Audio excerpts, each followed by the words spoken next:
So you want to find, attract, and sign the right partners. Don't blame you. You want to make more money. So here's the hard truth about partner recruitment, right? So most companies aren't visible to partners they actually want. They create a partner page on their website. Maybe they send a few cold emails, and then they wonder why their top tier partners don't respond. Yeah, uh, trust me, it's annoying. Meanwhile, their competitors are signing the exact partners they want. The difference, the companies that understand that partner recruitment is just sales. You're selling the partnership like any other sales process, and you need a different strategy. So I'm going to show you the exact complete partner recruitment playbook that I've implemented for my clients, and is pretty honestly industry standard for these top enterprise level companies at scale. So you learn how to identify ideal partners, how to reach them, and how to pitch partnerships so effectively that they say yes. So partnerships is typically a lot of theory. Let's make it into reality. The recruitment mistake that most people make. So here's an example of a company that just did everything wrong. They were a fast-growing SaaS company, good product, growing customer base. They decided to build a partner program. The recruitment strategy, they created a becoming a partner page and waited. After 6 months, they had 3 partner applications, all from companies they never heard of. None were qualified. They gave up and said, partnerships won't work for us. And so the thing is, here's what they missed. The best partners are already successful. They don't need you, right? They're not searching for partners on Google, most typically. If you want great partners, you need to go find them. And you need to make them want to partner with you. So what you need to do is just have an outbound strategy. Typical sales cycle. So when we reach out to people, who do we reach out to, right? The ideal partner profile. Before you recruit anyone, you need to know who you're looking for. And your IPP, your ideal partner profile, is something you got to nail down, right? So when we look at the 4 C's, breaking down the capability, can they actually help your customers? What sort of solutions do they provide? What's their area of expertise? Do they have relevant case studies? What industries do they serve? What tech do they work with? If you're selling marketing automation, your other partner might have digital marketing experience, experience with marketing automation platforms, case studies showing results, clients in your target industries. And then when we look at capacity, can they handle volume at scale? How many consultants / salespeople do they have? What's their geographic coverage? What customer segments can they serve? How many customers do they have? What's their growth strategy? Growth trajectory. Sorry. A partner with 5 consultants can maybe handle 20 customers per year. A partner with 50 consultants can handle 200 plus. And when we look at commitment, will they actually invest in the partnership, right? Will they have dedicated resources? Do they have executive sponsorship? Will they get certified? Can they commit to training? Will they allocate marketing resources? Committed partner assigns a dedicated team, gets everyone certified, and commits to a weekly sync meeting. Not necessarily weekly sync, could be bi-weekly, depending on the partner type. If it's an affiliate, reseller type, you might not have to worry about that. But realistically, what you're looking for is essentially someone who's willing to actually lock in or check in with you. So customer overlap, do they serve your ideal customers? What is their customer profile? Which is super, super important, right? This is one, in my opinion, the biggest. Do they serve the same industries? Do they sell to the same buyer personas? What's their ideal average deal size? What geographies do they cover?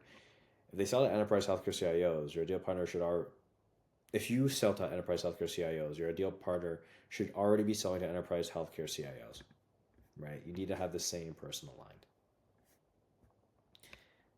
And when you build your IPP document, it should define required capabilities, minimum capacity thresholds, commitment expectations, customer overlap criteria, because a filter for every single partner you evaluate. So when we look at actually the partner research process, once you know your IPP, you need to find partners who match. So let's look at the first research method with customer intelligence. Your existing customers are the best source of partner leads. In the interview process, talk to 10 to 20 of your best customers. Ask, what other companies do you work with?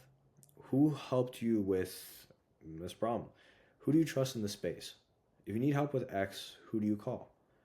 Take detailed notes. You're building a list of companies you're building a list of companies your customers already trust. And why this works is that the companies already have relationships with your ideal customers. They already have credibility. Your customers are essentially pre-qualifying them for you. And when we look at the second method, mapping out your ecosystem, which is I can't tell you enough. Places to research, right? Industry associations and trade groups, tech partner directories, right? They're typically very public. Industry conferences and events, industry analyst reports, LinkedIn company searches, G2 and Capterra listings, right?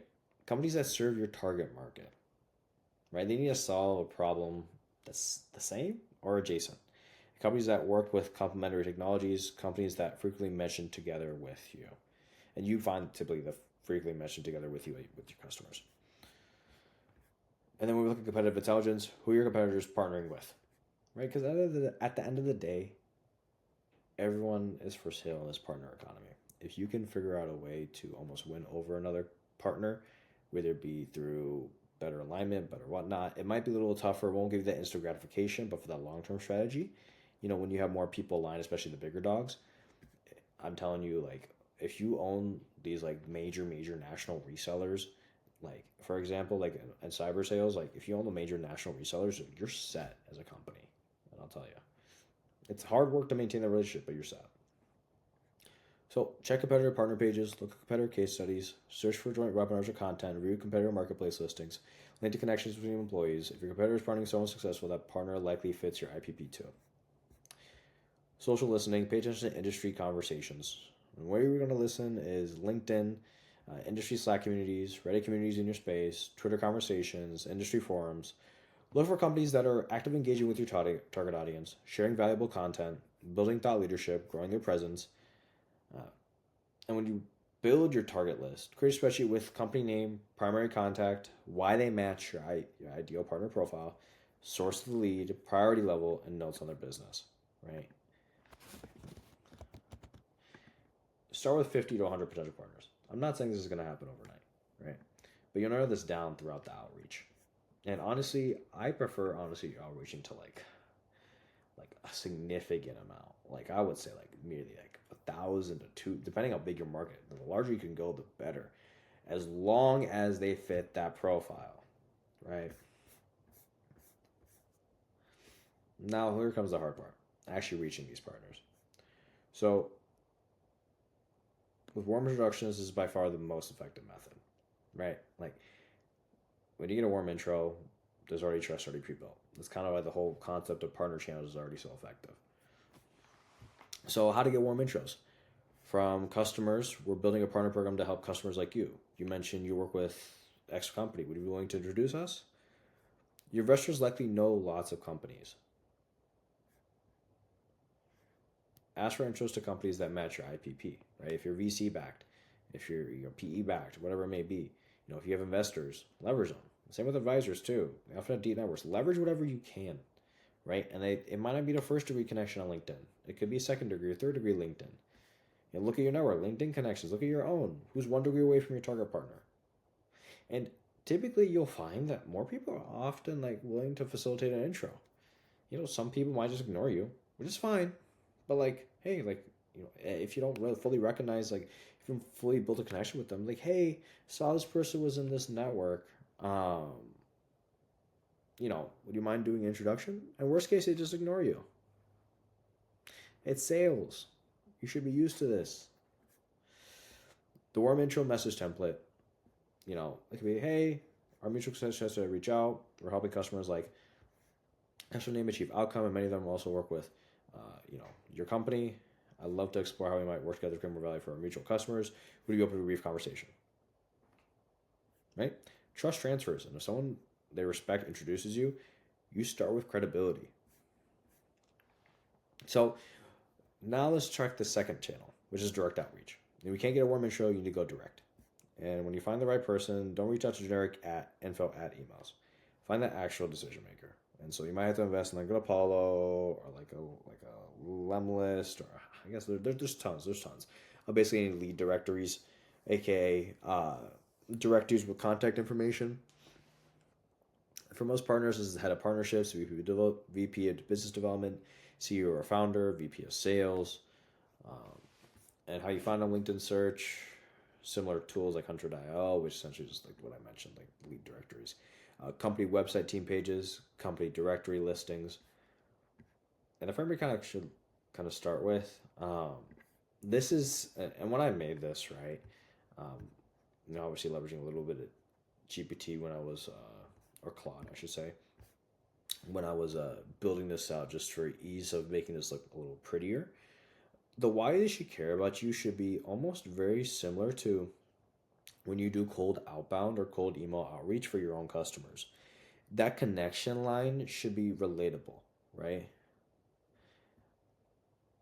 And so this is more of like a general, like, hey, try this out, right? Because, depending on your brand, this could definitely work.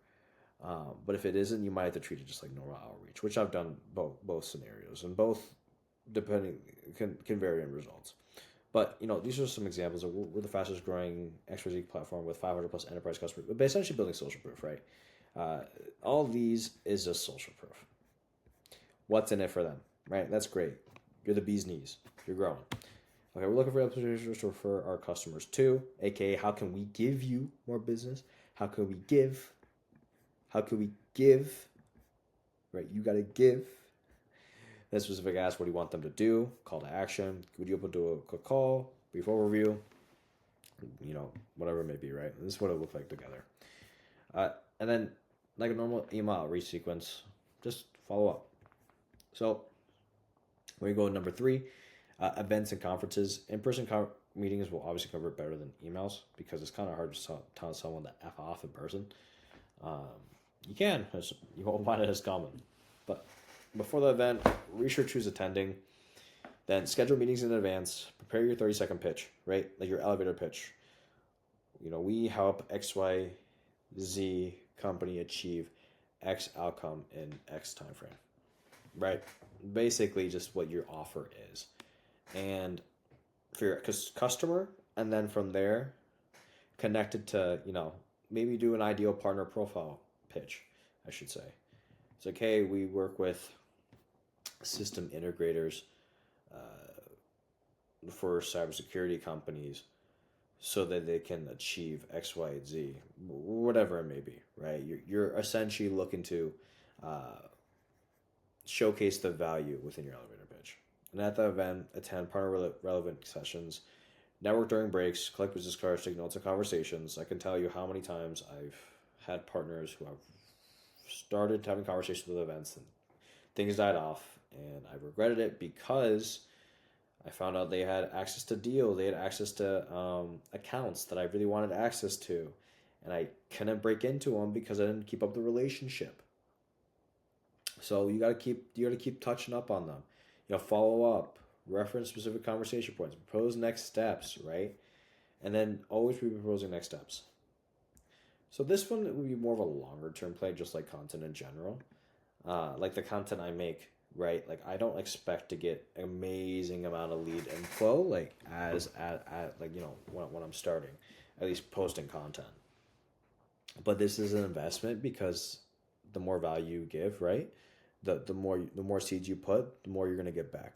So when you create content that attracts partners to you, there are content types that attract partners, right? And it's kind of like the same thing as you would look at the customer. Success stories. Okay, cool. How I can imagine myself going through the same transformation.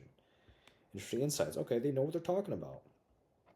Oh shoot, they're giving me information on how I can solve a certain problem. And then webinars where it's a little bit more connected, right? Educational sessions. And so like, oh, I can get something from them, right? Your goal here, like I hope overarching, is to give and showcase a transformation. Because when you build positive reciprocity and positive trust, they're going to want to then give you their business or give you the opportunity to work with them, right? Like that's the whole goal. The goal is to build awareness that when you do reach out, they already know who you are. There's trust. So with the partnership pitch, once you get a meeting, you need to pitch them effectively, right? And then when we look at the first call structure, this isn't a sales pitch, this is a discovery conversation.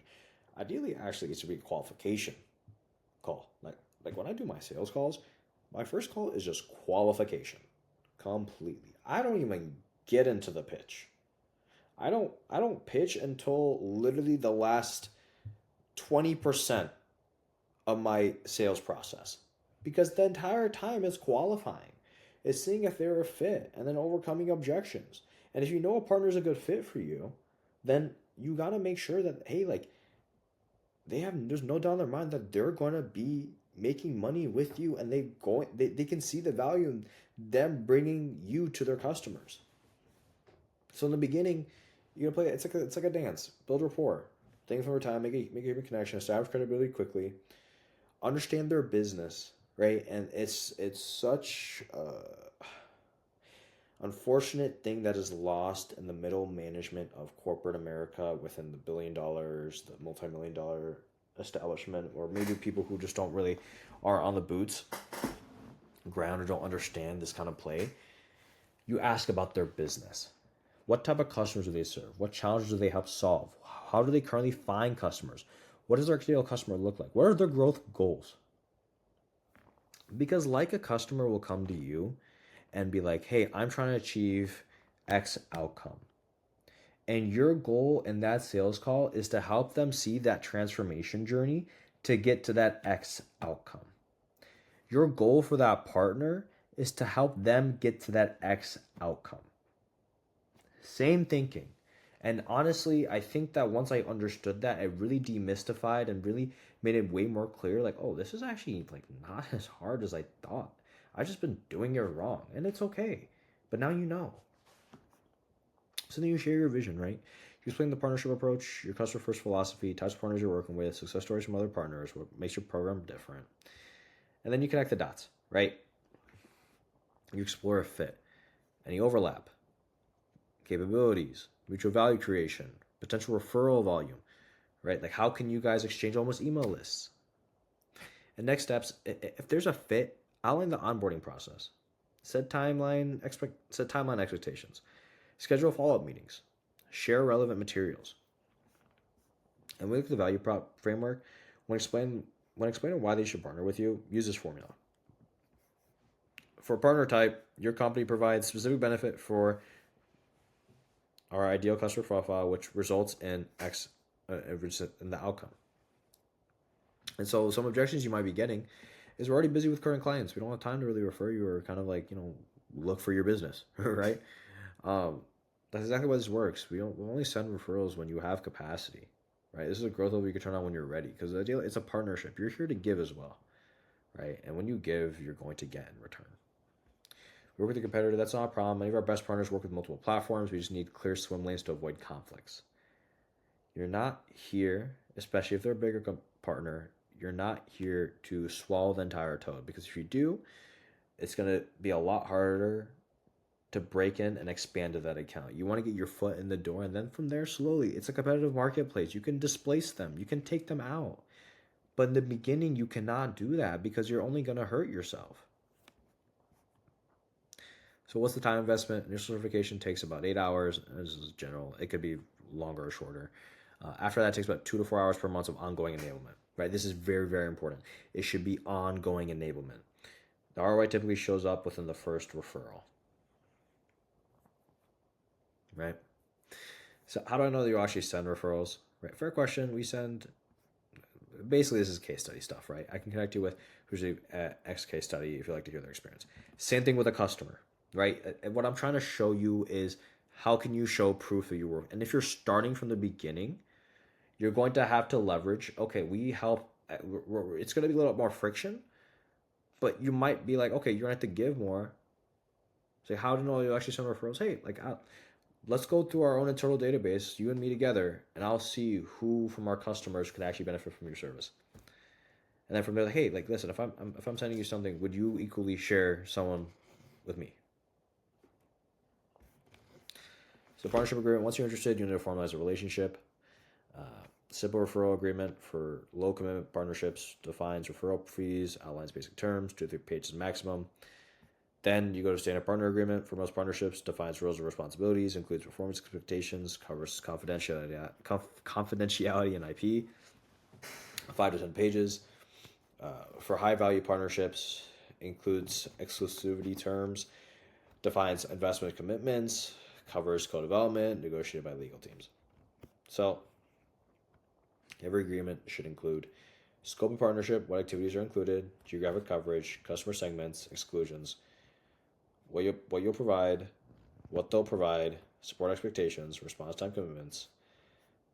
With the structure, compensation structure, referral fees or margins, payment terms, MDF rebate programs, performance bonuses, the performance expectations, minimum activity levels, certification requirements, reporting expectations, review cadence, and then with term and termination, Length of agreement, renewal terms, termination, the window down process. Basically, yeah. And the legal reality, get your legal team involved as early as possible. I mean, I probably touch about in other videos, like, you got to make sure everything is aligned together with multiple different departments, right? Don't let legal complexity kill your partnerships.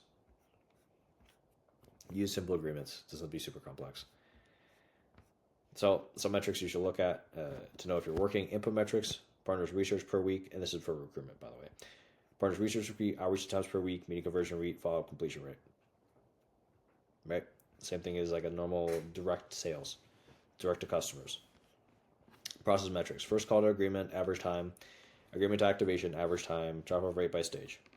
And then this, and I want to remind you, this is not from inbound, right? This is outbound, especially in the beginning. You're going to have to do a lot more outbound.